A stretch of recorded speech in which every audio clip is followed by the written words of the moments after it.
So students, ಈಗ ಏನಾಗ್ತಾ ಇದೆ, ಇಲಾಸ್ಟಿಕ್ ಅಂದ್ರೆ ನೋಡಿ, ನೀವು ಇಲಾಸ್ಟಿಕ್ ಬ್ಯಾಂಡ್ ಅನ್ನ ನೀವು ನೋಡಿರ್ಬೇಕು ಅಥವಾ ರಬ್ಬರ್ ಬ್ಯಾಂಡ್ ಅನ್ನ ನೋಡಿರ್ಬೇಕು. ಅಂದ್ರೆ ಈ ರಬ್ಬರ್ ಬ್ಯಾಂಡ್ ಅನ್ನ ನಾವು ಎಷ್ಟು ಎಳಿತೀವೋ ಅಷ್ಟು ಅದು ಸ್ಟ್ರೆಚ್ ಆಗ್ತದೆ, ಅದು ಬದಲಾಗ್ತದೆ. Okay, so elasticity of demand ಅಂದ್ರೆ ವೆನ್ ದ ಅದರ ಅರ್ಥ ಏನಂದ್ರೆ, ಅರ್ಥ ನಾನು ಮತ್ತೆ ಹೇಳ್ತೇನೆ, just read this introductory sentence. When the price changes, ಬೆಲೆ ಬದಲಾದಾಗ, the demand will not change in the same rate. Price ಬದಲಾದಾಗ ಅಥವಾ ಪ್ರೈಸ್ ಮೇಲೆ ಅಥವಾ ಕಡಿಮೆ ಆದಾಗ ಇದು ಡಿಮಾಂಡ್ ಯಾವತ್ತೂ ಕೂಡ ಅಷ್ಟೇ ಮಟ್ಟದಲ್ಲಿ ಚೇಂಜ್ ಆಗ್ತದೆ ಅಂತ ಹೇಳಿಕ್ಕೆ ಆಗುದಿಲ್ಲ. ಅಂದ್ರೆ ಪ್ರೈಸ್ 5% ಚೇಂಜ್ ಆದ್ರೆ ಡಿಮಾಂಡ್ ಕೂಡ 5% ಚೇಂಜ್ ಆಗ್ತದೆ ಅಂತ ಹೇಳಲಿಕ್ಕೆ ಆಗುದಿಲ್ಲ. It may not change, it may change. Okay, so demand will not change in the same rate ಅಂದ್ರೆ ಪರ್ಸೆಂಟೇಜ್ ಅಂದ್ರೆ ಇಲ್ಲಿ 5% ಅಂತ ಹೇಳಿದೇವಲ್ಲ. ಓಕೆ, ನಾವು this is the meaning, this is the second point ಇದೆ ನೋಡಿ, ಇದು ನಮ್ಗೆ ಇಲಾಸ್ಟಿಸಿಟಿ ಆಫ್ ಡಿಮಾಂಡ್ ನ ಮೀನಿಂಗ್ ಹೇಳ್ತದೆ. ಸೊ 2 ಮಾರ್ಕ್ಸ್ ಗೆ ಇಲಾಸ್ಟಿಸಿಟಿ ಆಫ್ ಡಿಮಾಂಡ್ ಅಂತ ಏನ್ ಹೇಳಿದೆ, 2 ಸೆಂಟೆನ್ಸ್ ಅಲ್ಲಿ ಇದು ಬರಿಬೇಕು. ಏನಂದ್ರೆ, ಪ್ರೈಸ್ ಇಲಾಸ್ಟಿಸಿಟಿ ಆಫ್ ಡಿಮಾಂಡ್ ಅಥವಾ price or elasticity of demand is the measure of responsiveness or change. Responsiveness ಎಂಬ ಪದ ದೊಡ್ಡದಾದ್ರೆ ನೀವು ಚೇಂಜ್ ಅಂತ ಬರೆಯಿರಿ. ನಿಮ್ಮ ಟೆಕ್ಸ್ಟ್ ಬುಕ್ ಅಲ್ಲಿ ರೆಸ್ಪಾನ್ಸಿವ್ನೆಸ್ ಅಂತ ಕೊಟ್ಟಿದ್ದಾರೆ. Elasticity of demand is the measure of responsiveness or change in the demand of the good when there is change in the price of the good. ಅಂದ್ರೆ ಕನ್ನಡದಲ್ಲಿ ಹೇಳುವುದಾದ್ರೆ, ಒಂದು ವಸ್ತುವಿನ ಬೆಲೆ ಬದಲಾದಾಗ ಆ ಡಿಮಾಂಡಿನ ಪ್ರಮಾಣ ಎಷ್ಟು ಮಟ್ಟಕ್ಕೆ ಅದು ಚೇಂಜ್ ಆಗ್ತದೆ, ಎಷ್ಟು ಪ್ರಮಾಣ ಚೇಂಜ್ ಆಗ್ತದೆ, ಎಷ್ಟು ರೇಟ್ ಡಿಮಾಂಡ್ ಚೇಂಜ್ ಆಗ್ತದೆ, ಅದನ್ನ ನಾವು ಇಲಾಸ್ಟಿಸಿಟಿ ಆಫ್ ಡಿಮಾಂಡ್ ಅಂತ ಹೇಳ್ತೀವಿ. ಅಂದ್ರೆ when there is change, and in simple words, when there is change in the price of a good, what is the rate of the change in the demand of the good? This is called elasticity of demand or price elasticity of demand. ಅಂದ್ರೆ price elasticity of demand ಅಂದ್ರೆ ಒಂದು ಸಂದರ್ಭ change ಆದಾಗ, ಒಂದು ಪರಿಸ್ಥಿತಿ change ಆದಾಗ ನಮ್ಮ ಬದುಕು ಹೇಗೆ ಚೇಂಜ್ ಆಗ್ತದೆ ಅಂತ ಉದಾಹರಣೆ ಹೇಳಿದ್ದೆ. ಅದೇ ರೀತಿಯಲ್ಲಿ ಪರಿಸ್ಥಿತಿ ಅಂದ್ರೆ ಏನು, ಇಕನಾಮಿಕ್ಸ್ ಅಲ್ಲಿ ಪರಿಸ್ಥಿತಿ ಅಂದ್ರೆ ಪ್ರೈಸ್. ಓಕೆ, ಈ ಪ್ರೈಸ್ ಚೇಂಜ್ ಆದಾಗ ಡಿಮಾಂಡ್ ಹೇಗೆ ಚೇಂಜ್ ಆಗ್ತದೆ, ನಮ್ಮ ಬದುಕು ಹೇಗೆ ಚೇಂಜ್ ಆಗ್ತದೆ ಎಂಬುದನ್ನ ನಾವು ಇದರಲ್ಲಿ ಕಲಿತೇವೆ. ಈಗ ನೋಡಿ students, if it comes for 2 marks, you have to write the formula also. Okay, if it comes for 2 marks, you have to write the formula for demand. It's very easy. I will show it in the next slide. Okay, elasticity of demand for a good is defined and helide artha as percentage of change in demand for the good divided by percentage change in its price. And percentage change in the demand for the goods divided by percentage change in price. ನೋಡಿ, ನಾನು delta ಅಂತ ಹೇಳಿದೆ ನೋಡಿ, economics ಅಲ್ಲಿ delta ಅಂದ್ರೆ price, delta ಅಂದ್ರೆ change. ಇದು DD ಇದೆ, ಇದು ಕ್ಯೂ ಕೂಡ ಬರಿಬಹುದು. ಇದು ನೆಕ್ಸ್ಟ್ ಫಾರ್ಮುಲಾ ನಾನು ಹೇಳ್ತೇನೆ, ಆದ್ರೆ ಇದು ನೆನಪಿಡಿ, percentage change in the demand for the goods divided by percentage change in the price. ಹೇಗಿದೆ ನೋಡಿ, ಇಡಿ ಅಂದ್ರೆ ಇಲಾಸ್ಟಿಸಿಟಿ ಆಫ್ ಡಿಮಾಂಡ್. ಟಾಪ್ ಅಲ್ಲಿ ಏನಿದೆ, ಡಿಮಾಂಡ್ ಇದೆ, ಅಂದ್ರೆ percentage change in the demand for the goods divided by percentage change in the price ನಾನು ಹೇಳಿದೆ. Okay, so ಈಗ ಸ್ಟೂಡೆಂಟ್ಸ್ ಏನಿದೆ ಇಲ್ಲಿ ನೋಡಿ, ಖಾಲಿ ಇಲ್ಲಿ ಬರೀ ಚೇಂಜ್ ಇನ್ ದ ಡಿಮಾಂಡ್ ಅಂತ ಹೇಳಿಲ್ಲ, ಅವ್ರು ಏನ್ ಹೇಳಿದ್ದಾರೆ, ಪರ್ಸೆಂಟೇಜ್ ಅನ್ನ ಹೇಳಿದ್ದಾರೆ. ಸೊ ಈ ಪರ್ಸೆಂಟೇಜ್ ಅನ್ನ ಹೇಗೆ ಕ್ಯಾಲ್ಕುಲೇಟ್ ಮಾಡುದು, ಹೀಗೆ ನೋಡಿ. ಈಗ 2 ನೆನಪಿಡ್ಬೇಕು, percentage, change, demand. Okay, so demand ಅಂದ್ರೆ ಏನು, ಕ್ಯೂ, ಕ್ವಾಂಟಿಟಿ ಡಿಮಾಂಡ್. ಕ್ಯೂ ಅಂದ್ರೆ ಕ್ವಾಂಟಿಟಿ ಡಿಮಾಂಡೆಡ್, ವಸ್ತುವಿನ ಸಂಖ್ಯೆ. So delta Q by Q into 100. ಇದು ಇಂಟು 100 ಮಾಡುವಾಗ ನಮಗೆ ಪರ್ಸೆಂಟೇಜ್ ಸಿಗ್ತದೆ. ಓಕೆ, ಚೇಂಜ್ ಅನ್ನ ಡೆಲ್ಟಾ ಕ್ಯೂ ಅಂತ ಕೊಟ್ಟಿದ್ದೇವೆ. Delta Q divided by Q, divided by Q. ಈಗ ಡೆಲ್ಟಾ ಕ್ಯೂ ಅಂದ್ರೆ ಏನು ಅದು ಹೇಳ್ತೇನೆ. So first we will see the formula is equal to delta q by q into 100. This will give us, ಇದು ಏನು ಕೊಡ್ತದೆ, percentage change in the demand for the goods. ಇಲ್ಲಿ ಒಂದು ಲೈನ್ ಇದೆ, divided by percentage change in the price. ಹೇಗೆ, delta p by p into 100. delta p ಅಂದ್ರೆ change in price divided by p, that is price, original price, into 100. Okay, so again delta q andre change in quantity, change in quantity. q andre original quantity into 100. ಇದು into 100 ಮಾಡುವಾಗ ನಮಗೆ percentage ಸಿಗ್ತದೆ. Percent, scent, century ಅಂತ ಹೇಳಿದಿರಲ್ಲ cricket ಅಲ್ಲಿ, century, ಇದು ಪದ scent ಎಂಬ ಪದದಿಂದ ಬರ್ತದೆ. ಪರ್ ಸೆಂಟ್ ಅಂದ್ರೆ 100, 100ರಲ್ಲಿ, 100 ಎಲ್ಲಿದೆ, ಇಲ್ಲಿದೆ ನೋಡಿ, ಸೆಂಚುರಿ, ಸೆಂಟ್, ಪರ್ಸೆಂಟ್. ಈಗ divided by delta p by p into 100. delta p ಅಂದ್ರೆ change in price divided by original price into 100. Okay, ಇದನ್ನ ಈಗ ನಾವು ಸಿಂಪ್ಲಿಫೈ ಮಾಡಬೇಕು ಸ್ಟೂಡೆಂಟ್ಸ್. ಇದನ್ನ ಸಿಂಪ್ಲಿಫೈ ಮಾಡುವಾಗ ನೋಡಿ ಏನಾಗ್ತದೆ, ಇಲ್ಲಿ 100 ಇದೆ, ಇಲ್ಲಿ 100 ಕ್ಯಾನ್ಸಲ್ ಆಗ್ತದೆ. ಓಕೆ, ಇಲ್ಲಿ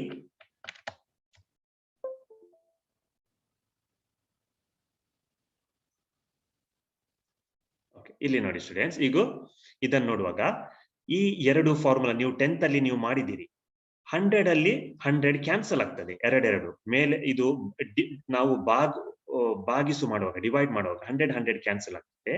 ಮತ್ತೆ ಈ ಇಷ್ಟು ಉಳ್ದದ್ದು ಎಷ್ಟಿದೆ, ಇದು ಉಳ್ದದ್ದು, ಇದು ನಾವು ಮೇಲೆ ಇಲ್ಲಿ ತರಬೇಕಾದ್ರೆ ಏನಾಗ್ತದೆ, ಕೆಳಗೆ ಇಲ್ಲಿ ನೋಡ್ಬಹುದು ನೋಡಿ, ಡೆಲ್ಟಾ ಕ್ಯೂ ಬೈ ಕ್ಯೂ ಹಾಗೆ ಉಳಿತದೆ. ಆದ್ರೆ ಇದು ಡೆಲ್ಟಾ ಪಿ ಬೈ ಪಿ ಮೇಲೆ ತರುವಾಗ ಇಂಟು ಮಾಡಿ, ಇದು ಇಂಟು ಆಗಿ ಇದು ಉಲ್ಟಾ ಆಗ್ತದೆ. ಅಂದ್ರೆ ಪಿ ಮೇಲೆ ಬರ್ತದೆ, ಡೆಲ್ಟಾ ಪಿ ಕೆಳಗಡೆ ಬರ್ತದೆ. ನೋಡಿ ಇಲ್ಲಿ ಇಲ್ಲಿ ಡೆಲ್ಟಾ ಪಿ ಬೈ ಪಿ ಇತ್ತು, ಈಗ ನಾವು ನೋಡಿ delta Q by Q big delta P by P ಮಾಡುವಾಗ, ಇದನ್ನ ಮೇಲೆ ತರುವಾಗ ಇದು delta Q by Q into, ಇದು ಇಂಟು ಮಾಡಬೇಕಾದ್ರೆ ಇದು ಪಿ ಉಳಿತದೆ, ಇಲ್ಲಿ ಡೆಲ್ಟಾ ಪಿ ರಿವರ್ಸ್ ಆಗ್ತದೆ, ಇದು ರಿವರ್ಸ್ ಆಗ್ತದೆ. ಓಕೆ, ಸೊ ಇಷ್ಟು ಸಿಕ್ತು ನಮ್ಗೆ. Okay, this we got. Okay, where Q is the original quantity demanded, delta Q is the change in the quantity demanded. Original ಆಗಿ ಹೇಗಿತ್ತು quantity demanded, delta Q ಅಂದ್ರೆ change in quantity demanded. P ಅಂದ್ರೆ original price, delta P ಅಂದ್ರೆ change in the price. Price ಹೇಗೆ change ಆಯಿತು ಅದು ನಮಗೆ ಅದರಲ್ಲಿ ಗೊತ್ತಾಗ್ತದೆ. ಇಷ್ಟು ಉಳಿಯಿತು. ಈಗ ಸ್ಟೂಡೆಂಟ್ಸ್ ನೆಕ್ಸ್ಟ್ ಸ್ಲೈಡ್ ನೋಡುವಾಗ ಇಲ್ಲಿ ಏನಾಯ್ತಂದ್ರೆ, ಇದು ನಮ್ದು ಇಲಾಸ್ಟಿಸಿಟಿ ಆಫ್ ಡಿಮಾಂಡ್ ಇನ formula. Okay, delta Q by Q into P by delta P. Okay, ಇದನ್ನ ಇನ್ನೊಂದು ಹೇಳ್ಬಹುದು, ಹೇಗೆ ಮಾಡ್ಬಹುದು ಅಂದ್ರೆ ನೋಡಿ, delta Q by delta P into P by Q. ಏನಂದ್ರೆ ಇಲ್ಲಿ ಕ್ಯೂ ಮತ್ತೆ ಪಿ ಇದೆ ಅಲ್ಲ, ಅದನ್ನ ನಾವು ಜೊತೆಗೆ ತಂದಿದ್ದೇವೆ. ಡೆಲ್ಟಾ ಪಿ ಮತ್ತೆ ಡೆಲ್ಟಾ ಕ್ಯೂ ಅನ್ನ ನಾವು ಜೊತೆಗೆ ತಗೊಂಡಿದ್ದೇವೆ ಹೀಗೆ. ಓಕೆ, ಒಂದೇ ನೀವು ಇಷ್ಟನ್ನೇ ನೆನಪಿಡಬಹುದು, ಇಷ್ಟು ನೆನಪಿಟ್ರೆ ಸಾಕು. Okay, this is the formula to find out elasticity of demand. Okay, elasticity of demand means how does a demand change, what is the percentage change in the quantity demanded when there is a change in the price, and the formula is percentage change in demand for the good divided by percent change in the price of the goods. Okay, is it clear students? Okay, is it clear? You can ask me any doubts in the chat box if you have. If you don't have any doubts, we can go to the related topic, same topic.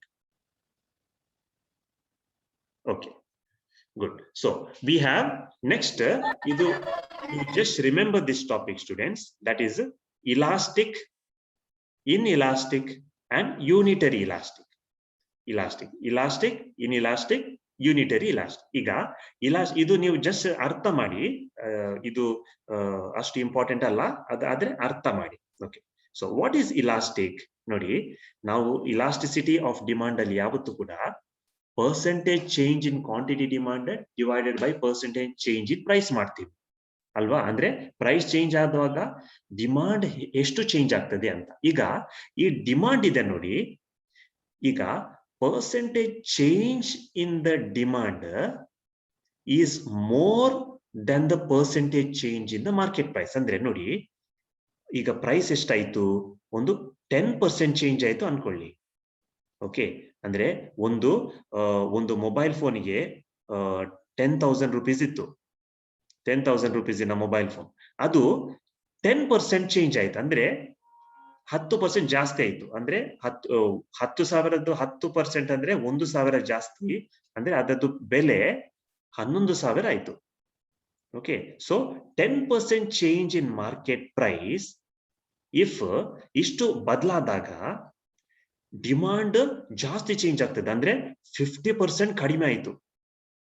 ನೋಡಿ, price ಖಾಲಿ 10% ಕಡಿಮೆ ಆಯ್ತು, ಜಾಸ್ತಿ ಆಯ್ತು, ಆದ್ರೆ demand 50% ಜಾಸ್ತಿ ಆಯ್ತು. ಅದಕ್ಕೆ ಅಂದ್ರೆ ಡಿಮಾಂಡಿನ ಪರ್ಸೆಂಟೇಜ್ ಜಾಸ್ತಿ ಆಯ್ತು, isn't it? Demand as the percentage of change in demand is more than the percentage change in price. For a small change in price, if there is a greater change in the quantity demanded, then we say it is elastic. Change ಆಗ್ತದೆ ಅಂದ್ರೆ the percentage change in the quantity demanded is more than the percentage change in price. This much you remember. If the demand is more, if the change in demand is more than the change in market price, then it is called elastic. Rubber band ತರ ಅದು ತುಂಬಾ change ಆಗ್ತದೆ, demand change ಆಗ್ತದೆ, elastic ಆಗಿ change ಆಗ್ತದೆ. Okay, next topic is ಇನ್ಇಲಾಸ್ಟಿಕ್.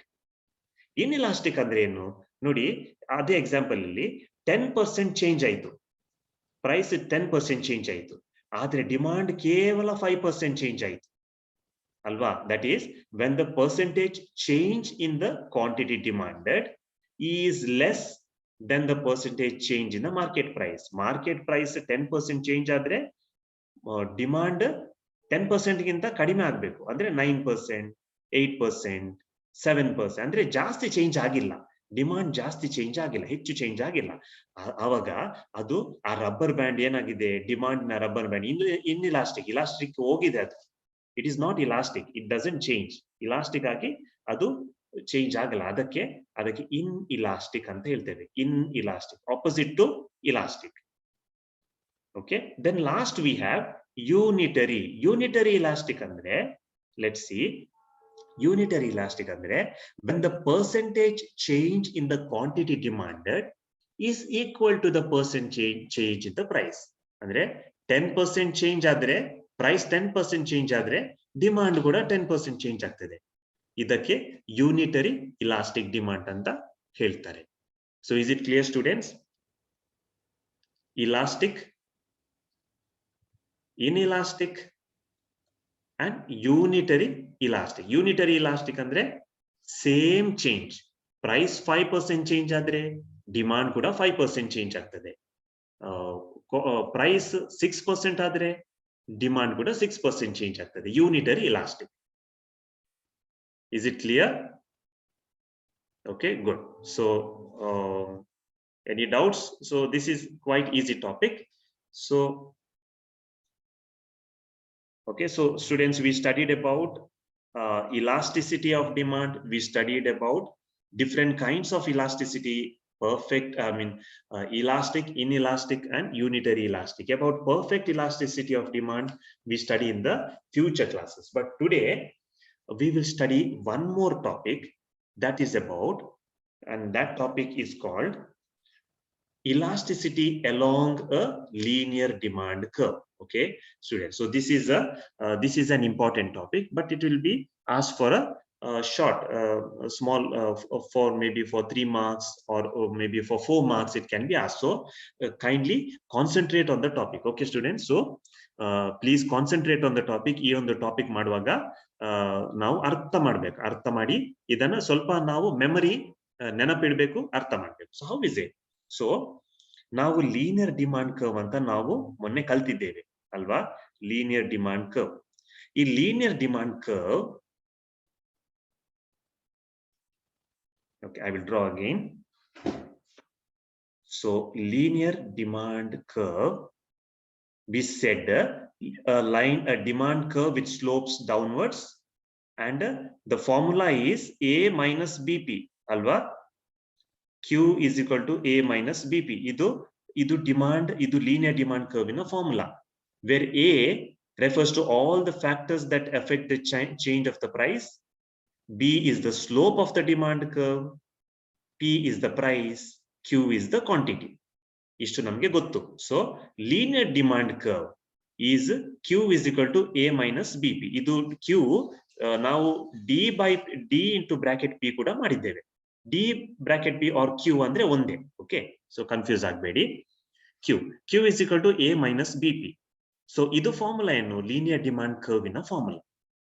Okay, ಈ equation ಅಲ್ಲಿ A and B are constants. Constants ಅಂದ್ರೆ ಅದು ಚೇಂಜ್ ಆಗುದಿಲ್ಲ, ಅದು ಫಿಕ್ಸ್ಡ್, ಅದು ಕೊಟ್ಟಿರ್ತದೆ, ಅದು ಚೇಂಜ್ ಆಗಲ್ಲ. ಓಕೆ, ಈಗ students, elasticity along linear demand curve ಅಂದ್ರೆ ಈ ಡಿಮಾಂಡ್ ಕರ್ವ್ ಇದೆ ನೋಡಿ, ಈ ಡಿಮಾಂಡ್ ಕರ್ವ್ ಇದೆ ನೋಡಿ, ಈ ಬೇರೆ ಬೇರೆ ಪಾಯಿಂಟ್ ಅಲ್ಲಿ ಇಲಾಸ್ಟಿಸಿಟಿ ಆಫ್ ಡಿಮಾಂಡ್ ಹೇಗಿದೆ ಎಂಬುದನ್ನ ನಾವು ಇಲ್ಲಿ ಕ್ಯಾಲ್ಕುಲೇಟ್ ಮಾಡ್ತೀವಿ. ಓಕೆ, ಇದಕ್ಕೆ ಒಂದು ಫಾರ್ಮುಲಾ ಇದೆ. ಟೈಮ್ ಸಿಕ್ಕಿದ್ರೆ ಈ ಫಾರ್ಮುಲಾವನ್ನ ನಾನು ಬಿಡಿಸಿ ಹೇಳ್ತೇನೆ, ಆದ್ರೆ ಸದ್ಯಕ್ಕೆ ನೀವು ಈ ಫಾರ್ಮುಲಾವನ್ನ ನೆನಪಿಟ್ರೆ ಸಾಕು. Okay, so elasticity of demand is equal to minus BP divided by A minus BP. A minus BP. So A minus BP ಅಂದ್ರೆ ಗೊತ್ತು ನಿಮ್ಗೆ, Q ಮೈನಸ್ B ಅಂದ್ರೆ ಗೊತ್ತು slope of the demand curve, ಅಂದ್ರೆ ಇಲ್ಲಿ ಹೇಳಿದ್ದೇನೆ ನಾನು, slope of the A minus B andre change in quantity divided by change in price. Okay, minus BP, change in quantity divided by change in price. ED andre elasticity of demand. So idu formula for the on the elasticity of demand on a linear demand curve, the formula is minus BP divided by A minus BP. If time permits, later I will tell you why this came, but right now you remember this much. Okay, it may be a little complicated, but right now you remember. Okay, next we have to remember is the chart. So elasticity along a linear demand curve anta ನಾವು ಹೇಳುವಾಗ ಒಂದು chart ನೆನಪಿಡಬೇಕು. So we know, so ಈ chart ಅನ್ನ ಅರ್ಥ ಮಾಡೋಣ students. So ಇದು, so starting ಇಂದ ಹೇಳುವುದಾದ್ರೆ, y axis ಅಲ್ಲಿ ಪ್ರೈಸ್, x axis ಅಲ್ಲಿ quantity. This is x axis, this is y axis, full y axis. Okay, ಈಗ ನೋಡಿ ಸ್ಟೂಡೆಂಟ್ಸ್, ಈ ಚಾರ್ಟ್ ಅಲ್ಲಿ ಪ್ರೈಸ್ ಅನ್ನ ಒಂದು ಬೆಲೆಯನ್ನ 1, 2, 3 ಅಂತ ಅವರು ಬರೀಲಿಲ್ಲ. ಅದರ ಬದಲು ಕೆಲವು ಸಿಂಬಲ್ಸ್ ಅನ್ನ ಕೊಟ್ಟಿದ್ದಾರೆ. ಅಂದ್ರೆ ಇಲ್ಲಿ ನೋಡಿ ಪ್ರೈಸ್ ಹೇಗೆ ಕೊಟ್ಟಿದ್ದಾರೆ, ಫಸ್ಟ್ ಪ್ರೈಸ್ ಹೇಗಿದೆ, A ಡಿವೈಡೆಡ್ ಬೈ B ಅಂತ ಕೊಟ್ಟಿದ್ದಾರೆ. Okay, this is 1. ಓಕೆ, ಒಂದು ಪ್ರೈಸ್ ಅದು ಎಷ್ಟು ಅಂತ ಅವರು ಹೇಳಲ್ಲ. Okay, second prize A by 2B ಅಂತ ಕೊಟ್ಟಿದ್ದಾರೆ. ಯಾಕೆಂದ್ರೆ ಇದು A by first one A by B ಆದ್ರೆ ಸೆಕೆಂಡ್ A ಬೈ 2B ಆಗ್ತದೆ, A ಬೈ 2B. ಓಕೆ, ಇದು ಇಲ್ಲಿ ಲೀನಿಯರ್ ಡಿಮಾಂಡ್ ಕರ್ವ್ ಇದೆ ನೋಡಿ, ಇಲ್ಲಿ ಲೀನಿಯರ್ ಡಿಮಾಂಡ್ ಕರ್ವ್ ಕಾಣಿಸ್ತದ, ಇದು ಲೀನಿಯರ್ ಡಿಮಾಂಡ್ ಕರ್ವ್. ಈ ಲೀನಿಯರ್ ಡಿಮಾಂಡ್ ಕರ್ವ್ ಅಲ್ಲಿ ಇಲಾಸ್ಟಿಸಿಟಿ ಆಫ್ ಡಿಮಾಂಡ್ ಬೇರೆ ಬೇರೆ ಲೆವೆಲ್ ಅಲ್ಲಿ ಕ್ಯಾಲ್ಕುಲೇಟ್ ಮಾಡಿದ್ದಾರೆ. ಇದನ್ನ ನಾವು ಅರ್ಥ ಮಾಡ್ಬೇಕು. ಓಕೆ, 5 ಲೆವೆಲ್ ಇದೆ. ಓಕೆ, ಎಕ್ಸ್ ಆಕ್ಸಿಸ್ ಅಲ್ಲಿ ಕ್ವಾಂಟಿಟಿ ಇದೆ. ಇಲ್ಲಿ ಕ್ವಾಂಟಿಟಿ ನೋಡಿ, ಮ್ಯಾಕ್ಸಿಮಮ್ ಕ್ವಾಂಟಿಟಿ A ಅಂತ ಕೊಟ್ಟಿದ್ದಾರೆ. ಈಗ ಈ ಕ್ವಾಂಟಿಟಿ ಹೇಗೆ, A ಬೈ 2. ಇಲ್ಲಿ ನೋಡಿ y ಆಕ್ಸಿಸ್ ಅಲ್ಲಿ ಹೇಗೆ A ಬೈ B ಮಾಡಿ ಸೆಕೆಂಡ್ A ಬೈ 2B ಮಾಡಿದ್ರಲ್ಲ, ಅಂದ್ರೆ A ಬೈ 2B ಮಾಡಿದ್ರಲ್ಲ, a by 2 ಅಂದ್ರೆ ನ್ಯೂಮರೇಟರ್ ಮಾತ್ರ ಅವರು ಚೇಂಜ್ ಮಾಡಿ ಮಾತ್ರ ನಾವು ಚೇಂಜ್ ಮಾಡ್ತೀವಿ 2 ಮಾಡ್ತೀವಿ. ಅದೇ ರೀತಿ ಇಲ್ಲಿ ಫಸ್ಟ್ a ಆದ್ರೆ ಸೆಕೆಂಡ್ ಒನ್ a by 2 ಆಗಿದೆ, ನ್ಯೂಮರೇಟರ್ ಹಾಕಿದ್ದಾರೆ. ಓಕೆ, ಗೊತ್ತಾಗುತ್ತಾ?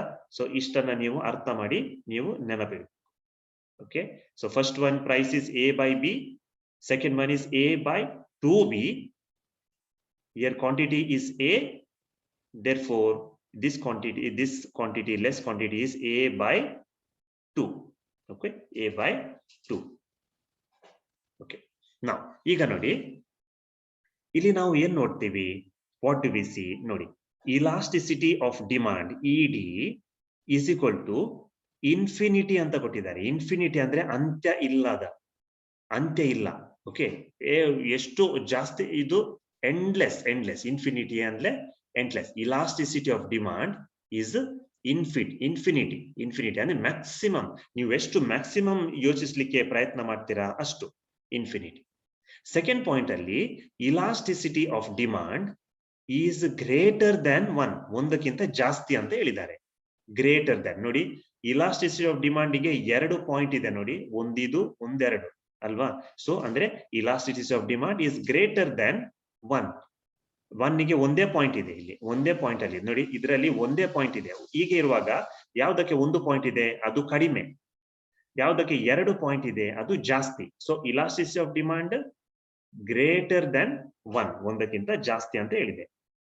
ನೆಕ್ಸ್ಟ್ ಇದು ಇಲ್ಲಿ ಮಿಡ್ ಪಾಯಿಂಟ್ ಅಲ್ಲಿ elasticity of demand equal to 1 ಅಂತ ಹೇಳಿ. ನೆಕ್ಸ್ಟ್ ಫೋರ್ತ್ ಪಾಯಿಂಟ್ ಗೆ elasticity of demand lesser than 1 ನೋಡಿ, 1 ಗೆ 2 ಪಾಯಿಂಟ್ ಇದೆ, ಅದಕ್ಕೆ ಒಂದು elasticity of demand is lesser than 1 ಅಂದ್ರೆ ಇಲಾಸ್ಟಿಸಿಟಿ ಆಫ್ ಡಿಮಾಂಡ್ ಒಂದಕ್ಕಿಂತ ಕಡಿಮೆ ಇದೆ ಅಂತ ಇಲಾಸ್ಟಿಸಿಟಿ. ಓಕೆ, ಲಾಸ್ಟ್ ಗೆ elasticity of demand is equal to 0 ಅಂದ್ರೆ ಇಲಾಸ್ಟಿಸಿಟಿಯೇ ಇಲ್ಲ, ಅದು ಇನ್ಇಲಾಸ್ಟಿಕ್. ಅದು ಎಷ್ಟು ಪ್ರೈಸ್ ಚೇಂಜ್ ಆದ್ರೂ ಕೂಡ ಅದು ಡಿಮಾಂಡ್, ಕ್ವಾಂಟಿಟಿ ಡಿಮಾಂಡ್ ಚೇಂಜ್ ಆಗುದಿಲ್ಲ. ಅದಕ್ಕೆ elasticity of demand is equal to 0 ಅಂತ ಕೊಟ್ಟಿದ್ದಾರೆ. Okay, last point. ಸೊ ಇದನ್ನ ಒಂದಾಗಿ ನಾವು ಅರ್ಥ ಮಾಡಿ. ಸೊ ಫಸ್ಟ್ ಸ್ಟೆಪ್ ಅಲ್ಲಿ ಏನ್ ನೋಡ್ತೀವಿ, ವೆನ್ ಕ್ವಾಂಟಿಟಿ ಈಸ್ 0 ಆದಾಗ ಪ್ರೈಸ್ ಇಲಾಸ್ಟಿಸಿಟಿ ಆಫ್ ಡಿಮಾಂಡ್ ಎಷ್ಟಿದೆ, ಇನ್ಫಿನಿಟಿ ನೋಡಿ. ನೆಕ್ಸ್ಟ್ ಅಲ್ಲಿ ಬರ್ದಿದೆ ವೆನ್, ಓಕೆ ಫಸ್ಟ್ ಇಲ್ಲಿ ನೋಡಿ second point, when quantity is 0, elasticity of demand is infinity. Okay, first point ಬರಿಬಹುದು, second point ಬರಿಬಹುದು. When quantity is 0, x-axis quantity ಅಲ್ಲಿ 0, linear demand curve ಅಲ್ಲಿ elasticity of demand maximum ಅಂದ್ರೆ top ಅಲ್ಲಿ ಯಾವತ್ತೂ ಕೂಡ ಇಲ್ಲಿ maximum ಆಗಿರ್ತದೆ, ಜಾಸ್ತಿನೇ ಆಗಿರ್ತದೆ, ಇಲ್ಲಿ ಕಡಿಮೆನೇ ಆಗಿರ್ತದೆ. ಸೊ ಇದು ಇನ್ಫಿನಿಟಿ, ಎಂಡ್ ಇಲ್ಲ, ಕೊನೆ ಇಲ್ಲ ಇದಕ್ಕೆ, ಅಷ್ಟು elasticity. Okay, so then we will see next one. When price is equal to 0, elasticity is equal to 0. ನೋಡಿ, ಪ್ರೈಸೇ ಬದಲಾಗ್ದಿಲ್ಲ ಆದ್ರೆ, ಪ್ರೈಸೇ 0 ಆದ್ರೆ, ಬದಲಾಗ್ದಿಲ್ಲ ಆದ್ರೆ ಇಲಾಸ್ಟಿಸಿಟಿ ಏನೂ ಇರುವುದಿಲ್ಲ ಅಲ್ವಾ? So that is here. When price y axis ನೋಡಿ, price is equal to 0 ಆಗಿರುವಾಗ, price 0 ಆಗಿರುವಾಗ elasticity of demand also 0 ಆಗ್ತದೆ. Okay, is it clear? So it's simple, no? When price is equal to 0, elasticity is 0. When quantity is equal to 0, elasticity is infinity. Okay, next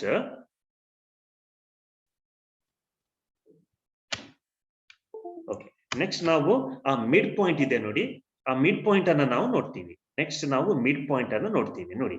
When price is equal to a by 2b, elasticity of demand is equal to 1. ಅಂದ್ರೆ price is equal to a by 2b. ಇಷ್ಟು price ಹೇಳಲಿಕ್ಕೆ ಆಗುದಿಲ್ಲ, 1, 2 ಜಾಸ್ತಿ ಆಗಿರಬಹುದು. when price is equal to a by 2b, ನೋಡಿ ಈ linear demand ಕರ್ವಿನ mid point ನಡುವೆ ಬಂದಿದೆ ಅಲ್ವಾ, ಸೆಂಟರ್ ಅಲ್ಲಿ ಬಂದಿದೆ. ಅದಕ್ಕೆ elasticity of demand is equal to 1. Okay, elasticity of demand is equal to 1. Okay, ಇಷ್ಟಿದೆ. ಓಕೆ, ಸೊ ಇದು ಮೂರನೇ ಹಂತ. ಈಗ ನೋಡಿ 2 ಹಂತ ಇದೆ ಸ್ಟೂಡೆಂಟ್ಸ್. ನೋಡಿ ಈ ಒಂದು ಹಂತ ಇದೆ, this level also is there. So when we say what do we say? When price is greater than A by 2B but lesser than A by B, ಅಂದ್ರೆ A by 2B ಗಿಂತ ಜಾಸ್ತಿ ಆಗಿ A by B ಗಿಂತ ಕಡಿಮೆ ಇದ್ರೆ elasticity of demand ಹೇಗಿದೆ? Greater than 1 ಇದೆ. ನಾನು ಹೇಳಿದೆ ಸ್ಟೂಡೆಂಟ್ಸ್, ಈ ಲೀನಿಯರ್ ಡಿಮಾಂಡ್ ಕರ್ವ್ ಈ ಮಿಡ್ ಪಾಯಿಂಟ್ ಗಿಂತ ಮೇಲೆ ಇದ್ರೆ ಯಾವತ್ತೂ ಕೂಡ ಇದು ಇಲಾಸ್ಟಿಸಿಟಿ ಜಾಸ್ತಿ ಮೋರ್ ದ್ಯಾನ್ 1. ಸೊ ಏನಿದೆ, ವೆನ್ ಪ್ರೈಸ್ ಇಸ್, ನೋಡಿ ಅಲ್ಲಿ ಹೇಳಿದೆ, when price is greater, okay this one ಇದನ್ನ ನೋಡಿ, 5th ಪಾಯಿಂಟ್ ನೋಡಿ, when price is greater than A by 2B and less than A by B, elasticity of demand is greater than 1. ಅಂದ್ರೆ ಬೆಲೆ A by 2B ಗಿಂತ ಜಾಸ್ತಿ ಇದ್ರೆ, ಅಂದ್ರೆ ಇದು ಈ y ಆಕ್ಸಿಸ್ ಅಲ್ಲಿ ಬೆಲೆ ನಾವು ಲೆಕ್ಕ ಮಾಡ್ತೀವಿ ಅಲ್ಲ, ಈಗ A by 2B ಗಿಂತ ಜಾಸ್ತಿ ಆಗಿ A by B ಗಿಂತ ಕಡಿಮೆ ಇದ್ರೆ, A by B ಗಿಂತ ಕಡಿಮೆ ಇದ್ರೆ, then elasticity of demand is greater than 1. And last point, ಇದು ಏನು ಉಳಿದಿದೆ? ಇಷ್ಟು ಏರಿಯಾ ಉಳಿದಿದೆ ಅಲ್ವಾ? ಇದು ಉಳಿದಿದೆ. ಅಂದ್ರೆ when price is greater than 0, ಅಂದ್ರೆ ಇಲ್ಲಿಗಿಂತ 0 ಗಿಂತ ಜಾಸ್ತಿ ಹೋಗ್ತಾ ಇದೆ, greater than 0, but lesser than A by 2B, then elasticity of demand is less than 1. ಇಷ್ಟು ನೀವು ನೆನಪಿಟ್ರೆ ಸಾಕು. Okay, that is when price is greater than 0 and less than A by 2B, then elasticity of demand is less than 1. Okay students, so is it clear? Shall I recap it again? ಇನ್ನೊಮ್ಮೆ elasticity along the linear demand curve, ನಮಗೆ linear demand curve ಅನ್ನು ನಾವು ನೋಡಿದ್ದೇವೆ. ನಾವು linear demand curve ಹೇಗಿಂತ ನಾವು ಕಲ್ತಿದ್ದೇವೆ. Linear demand curve ಹೀಗಿದೆ, ಮತ್ತೆ ಅದರ ಫಾರ್ಮುಲಾ ಗೊತ್ತು, A by BP, A by A minus BP, Q is equal to A minus BP formula ಗೊತ್ತು. ಈಗ ಈ ಲೀನಿಯರ್ ಡಿಮಾಂಡ್ ಕರ್ವಿನ ಫಾರ್ಮುಲಾ ನಮ್ಗೆ ಬೇಡ, ನಮ್ಗೆ ಏನ್ ಬೇಕು? ಈ ಲೀನಿಯರ್ ಡಿಮಾಂಡ್ ಕರ್ವ್ ಅಲ್ಲಿ ಇಲಾಸ್ಟಿಸಿಟಿ ಹೇಗೆ ಇದೆ, ಹೇಗೆ ಇಲಾಸ್ಟಿಸಿಟಿ ಚೇಂಜ್ ಆಗ್ತದೆ, ಇದನ್ನ ಈ ಫಾರ್ಮುಲಾ ಮೂಲಕ ನಾವು ಕಲಿಬಹುದು. Elasticity along a linear demand curve is equal to minus BP by A minus BP. Okay, where elasticity of demand, ED is elasticity of demand, minus B means change in quantity demanded by change in price. Next ನಾವು ಈ chart ಅನ್ನ ನೆನಪಿಡುವಾಗ ನಾವು ಕಲ್ತಿದ್ದೇವೆ, y Axis ಅಲ್ಲಿ price ಇದೆ, x Axis ಅಲ್ಲಿ quantity ಇದೆ. ಈ ಕ್ವಾಂಟಿಟಿ A ಮತ್ತೆ ಪ್ರೈಸ್ A by B. ಹೀಗಿರುವಾಗ ಬೇರೆ ಪ್ರೈಸ್ ಆದ್ರೆ ಬದಲಾದಾಗ ಪ್ರೈಸ್ ಕಡಿಮೆ A by 2B ಅಂತ ಹೇಳ್ತೀವಿ, ಮತ್ತೆ ಇದು ಬದಲಾದ ಕ್ವಾಂಟಿಟಿ A by 2 ಅಂತ ಹೇಳ್ತೀವಿ. ಇದು ನಮ್ಮ ಚೇಂಜ್ ಕ್ವಾಂಟಿಟಿ. ಓಕೆ, ನ್ಯೂಮರೇಟರ್ ಅಲ್ಲಿ ಮಾತ್ರ ನಾವು 2 ಅನ್ನ ಆಡ್ ಮಾಡ್ತೀವಿ. ಮತ್ತೆ ಇಲ್ಲಿ ನಮ್ಗೆ ಗೊತ್ತು, ಟಾಪ್ ಅಲ್ಲಿ ಇದು ಮಿಡ್ ಪಾಯಿಂಟ್ ಅಲ್ಲಿ ಯಾವತ್ತೂ ಕೂಡ elasticity of demand is equal to 1. Top ಅಲ್ಲಿ 1 ಗಿಂತ ಜಾಸ್ತಿನೇ ಇರುವುದು, ಇದಕ್ಕಿಂತ ಕಡಿಮೆ ಅಂದ್ರೆ ಇಲಾಸ್ಟಿಸಿಟಿ ಆಫ್ ಡಿಮಾಂಡ್ ಕಡಿಮೆನೇ ಇರುವುದು, 1 ಗಿಂತ ಕಡಿಮೆನೇ ಇರುವುದು. ಈಗ when price is equal, first point, when price is equal to 0, elasticity of demand is equal to 0. When quantity is equal to 0, elasticity of demand is infinity, antya illa. Then when price is A by 2B, andre mid point, elasticity of demand is equal to 1. When price is greater than 0 but less than A by 2B, then elasticity of demand is less than 1. Then when price is greater than A by 2B but less than A by B, then elasticity of demand is greater than 1. Okay, so this much you remember, and ಇಷ್ಟು words ಅನ್ನ ನೀವು ಈ point, ಈ chart ಅನ್ನೇ ನೋಡಿ ನೀವು ನೆನಪಿಡಬಹುದು. ಈ chart ಅನ್ನೇ ನೋಡಿ ಆ ವರ್ಡ್ಸ್ ಅನ್ನ ನೆನಪಿಡಬಹುದು. ಏನಾದ್ರು ಕ್ವೆಶ್ಚನ್ ಇದ್ರೆ you can ask students. Any questions if you have. So ನಾನು ಇದು ಫಾರ್ಮುಲಾ ಇದೆ ನೋಡಿ, elasticity of demand minus B by P divided by A minus BP. ಇದನ್ನ ನಾನು ಬಿಡಿಸಿ ಹೇಳಲಿಕ್ಕೆ ನಂಗೆ ಈಗ there's no time, and it may be a little complicated for you. So I hope you will remember this and try to understand the chart also. next chapter. Any questions that you have? Any questions that you want me to clarify? You can always ask the questions.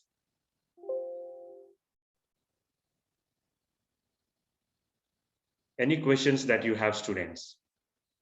We have another 2 or 4 minutes. Just stay online.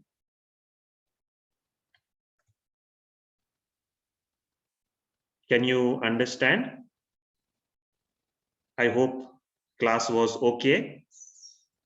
So class, some of you are saying class was interesting. You can just let me know how to make it more interesting. ಯಾವತ್ತೂ ಕೂಡ ನಮಗೆ economics ಕಷ್ಟ ಎಂಬ topic ಆಗಬಾರ್ದು, ಅದೊಂದು easy ಆಗಬೇಕು. ಯಾಕೆಂದ್ರೆ very relevant topic students. Economics ಅನ್ನ ಅರ್ಥ ಮಾಡುವ ಸ್ಟೂಡೆಂಟ್ಸ್ ಯಾವುದೇ ಕಾಂಪಿಟೇಟಿವ್ ಎಕ್ಸಾಮ್ಸ್ ಗೆ ಕೂಡ ನೀವು ತುಂಬಾ ಚೆನ್ನಾಗಿ ನೀವು ಪ್ರಿಪೇರ್ ಆಗಬಹುದು. ಮಾತ್ರವಲ್ಲ, ನಮ್ಮ ಭಾರತೀಯ ಆರ್ಥಿಕತೆ ಏನು ಅದನ್ನ ಅರ್ಥ ಮಾಡ್ಲಿಕ್ಕೆ ನಿಮ್ಗೆ ಇಕನಾಮಿಕ್ಸ್ ತುಂಬಾ ಬೇಕಾಗ್ತದೆ. So any doubts you have, you can always ask. Today I will send you the PPT, and later I will send you the PDF of the notes. You can